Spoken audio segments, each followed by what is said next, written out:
گوشنشینی هر وطن کرد.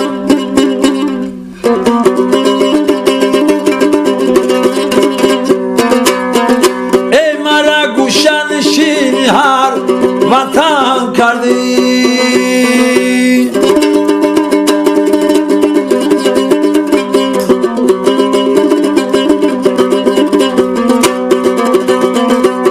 ای مادر دلسوز نداری خبری من، گفتی تو نکردم چی آمد به سری من.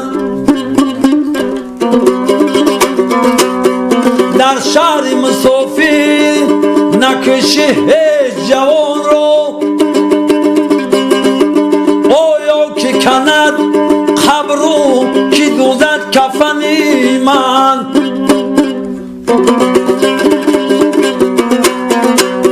آیا که کند گل که دوزد کفنی من.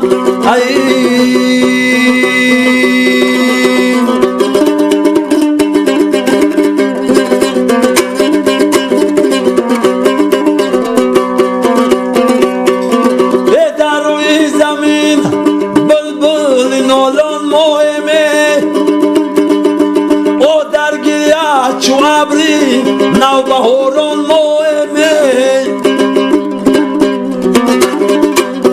ای چشمی همه کافر و مسلمان به وطن، ای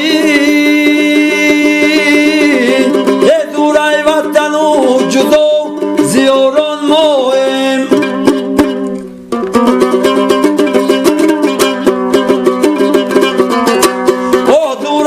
تنو جدا زیاران مهمی.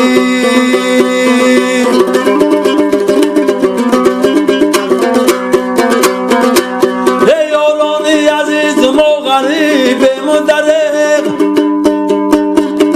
به مرشدم به طبیبم دریغ. عمرم همه در ملک غریبی بگذشته،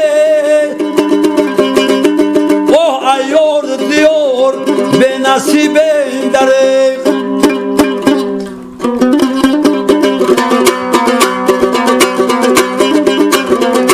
غریبی آمدم ای من غریبم، به درد دلم میگویم ای طبیبم.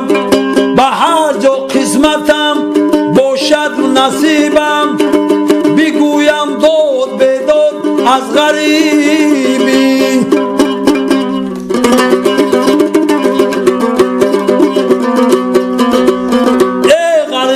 کوی سخت است برادر، گپی سختی کسی مانند خنجر. بگویم داد به داد ای غریبی. دریغا سر دریغا در جوانی من دل آزارم. غریبی کوچه سخت است که من سرگشته میگردم. اوه رضاگی حق چنین باشد، به مرگ خود رضا گشتم.